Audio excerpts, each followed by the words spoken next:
High school football back in the area, and Friday nights are going to look a little bit different around here. We got to bring in Alessandra Pontbriand. We're going to be talking about our Varsity4 first show of the year that's coming your way on Friday night. I like that new music. It's growing on me slowly. Yeah, it's going to really get you going at 10:30 p.m. on a Friday. Look, if the Friday Night Lights haven't got you going, just hearing that music played through the intro is going to get everybody awake. Oh, you know what's coming. All right, so we have a fantastic first week of football that counts in Florida because last week was the first week of the regular season in Georgia.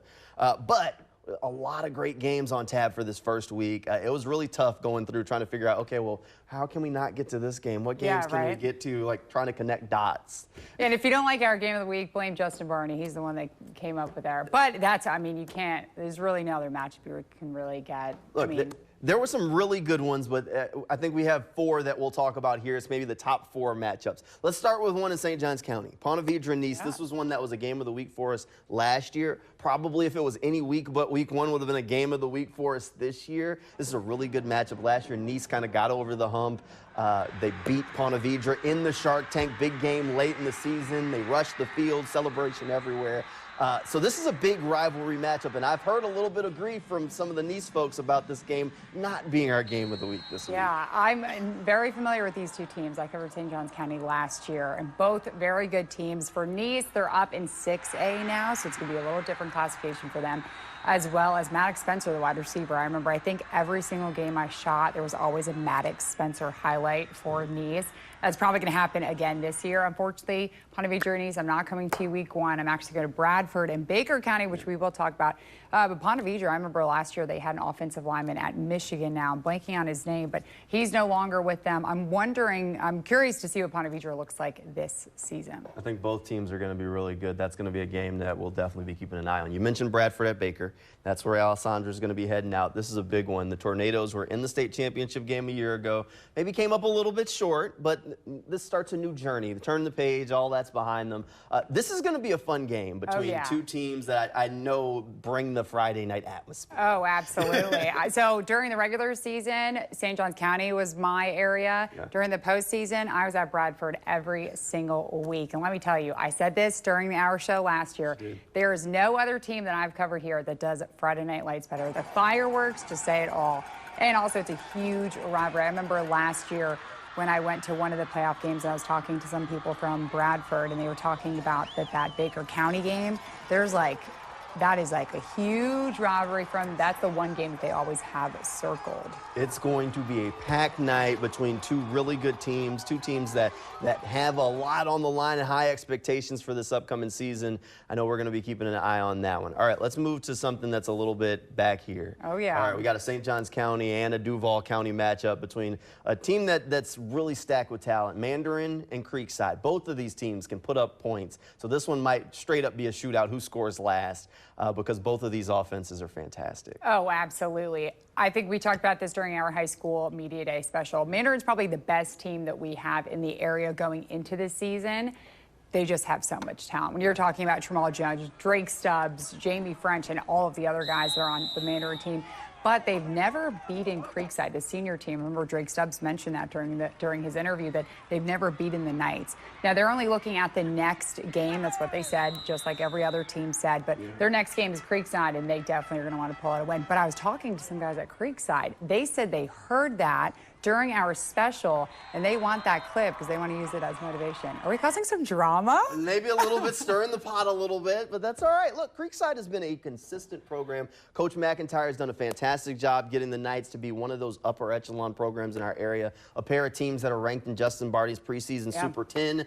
That is one that we're definitely going to be keeping an eye on. Like I said, that's one that very well may be who gets the ball last in the fourth quarter, goes down, scores, because it's probably two of the better offenses in the area. Yeah, if you're in the area and you want to go to a game, besides our game of the week that you can stream live on the News4Jax Plus app, go to the Mandarin Creekside game. Then you can watch two of the area's best games at the same time. All right. So there you go. We're talking about it. So our last big four matchup of the week is Bolles-Raines. And this one is one where people are like, they scheduled that for week 1? Yeah. Because these are two of the better programs in our area, and they're going at it. And I've heard stories since I got here from Justin Barney about the matchups between Bolles and Raines over the years, and I'm sure this is going to be another one for the history books. My favorite thing, you know, college football, they always do like some small little school in their week 1. Here, they're like, absolutely not. Let's get the biggest competition, probably the most fierce competition for week 1. Raines and Bolles, this game, I mean, you're talking about two powerhouse teams in our area who have both so many nationally ranked recruits. 5-star players. Solomon Thomas from Raines, the offensive lineman, is going to be playing. You have a ton of 4-star players on both teams. So this is going to be a very good game. Of course, we'll be broadcasting it, as well as most of the kids that we're talking about just now are part of Justin Barney's Super 16 team. So you're going to see some of the top talent going head-to-head in week 1 on Friday. On Friday, yeah. Yeah, look, this is going to be a big matchup. Our game of the week, Bolles versus Raines. It's one I'm excited for, just because there is so much talent out there. So if you want to go to a different game, or you just don't want to go out to a game, you want to watch it from the comfort of home, we've got you covered. Our game of the week is going to stream live over on news4jax.com and in that News4Jax Plus app. Kickoff for this game set for 7:30. Raines versus Bolles. It's going to be a big one on Friday night. We're streaming the whole thing. It is a broadcast that you are going to love, I promise. And Justin Barney's doing color commentary. That's right, he sure is. Justin Barney is going to be on the call for the game, so you'll be able to hear the analysis from the high school sports guy himself for the entire game. And then you'll be able to catch all the highlights from the games and all the top games in the area during Varsity4. That starts at 10:30 on Friday night right here on Channel 4. The show will also stream in that News4Jax Plus app. We're going to have plenty more coverage. Justin Barney, Sponge Franklin also have the Varsity podcast that they're going to be dropping all season long. New episodes of that will come out each week. You can stream that wherever you get your podcasts or catch it over on news4jax.com if you click on that handy dandy sports page. But high school football season is here, and it is going to be a busy one. Oh, it's going to be so busy. But you know what? Football season is my favorite time of the year. I've been calling my mom every day, telling her that I'm just so excited. We have college football starting on Saturday. The Jaguars' last preseason game is Friday. There's so much going on. This is my favorite time. This is like regular people's Christmas. This is my Christmas right here.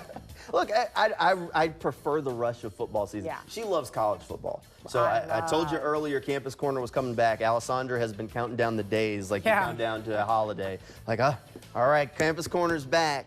So she'll be able to sit down with Frank Frangie and break down all the high school sports, or college sports for you each week. On Tuesday nights here on Channel 4. Hey, thanks for coming on the Sports Zone, Alessandra. We've still got plenty more of the Sports Zone coming up right after this quick break.